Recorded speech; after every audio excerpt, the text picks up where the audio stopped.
स्वागत है आपका इंडिया खबर नाउ में और मैं हूं आपके साथ रंजना श्रीवास्तव। लोकसभा चुनाव का एक और पड़ाव पार हो गया है। दूसरे चरण की भी वोटिंग संपन्न हुई है, लेकिन पहले चरण की तरह एक बार फिर जनता कुछ उदासीन दिखाई दी।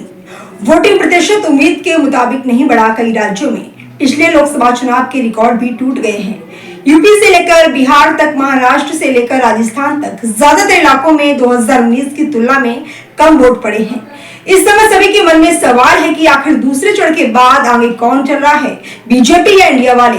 अब आचार संहिता लागू है, ऐसे में कोई सर्वे या ओपिनियन पोल आपके सामने नहीं रख सकते, लेकिन पिछले चुनावों के वोटिंग पैटर्न को डिकोड कर भी कुछ समझ सकते हैं। उससे अंदाजा लग सकता है कि कम वोटिंग का फायदा और नुकसान किसे ज्यादा रहने वाला है। सिर्फ कर्नाटक में ही पिछली बार की तुलना में ज्यादा वोटिंग हुई है।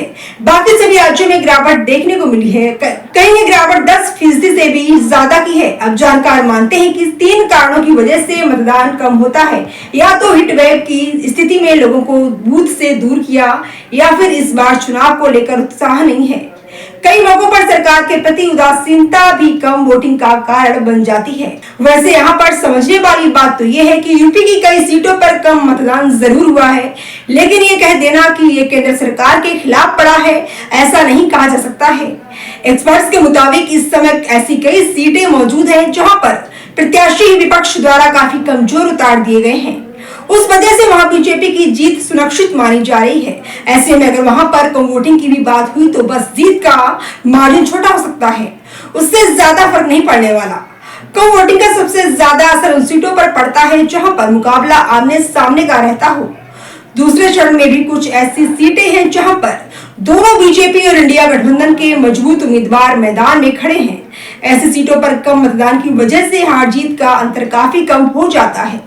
यही वो समीकरण है जो दोनों बीजेपी और इंडिया गठबंधन को चिंता में डाल रहा है। महाराष्ट्र की कम वोटिंग भी कंफ्यूज करने वाली साबित हुई है। अगर किसी एक के पक्ष में सहानुभूति होती, अगर उद्धव पवार को अपार समर्थन मिलता, उस स्थिति में भी वोट प्रतिशत बढ़ना लाजमी था, लेकिन कुछ ऐसा नहीं हुआ है और दूसरी सबसे कम वोटिंग महाराष्ट्र में ही हुई है। अब कई बार जब सरकार नहीं बदलनी होती तब भी कम मतदान होता है, क्योंकि जनता आश्वस्त होती है कि उसका नेता अवश्य ही जीतेगा।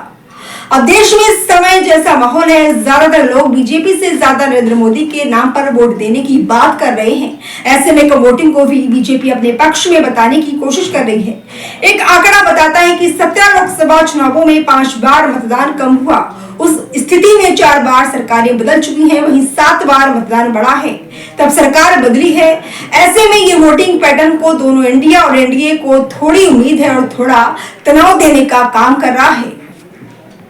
आज के लिए इतना ही। कल फिर हाजिर होंगे किसी नई खबर के साथ। तब तक के लिए नमस्कार।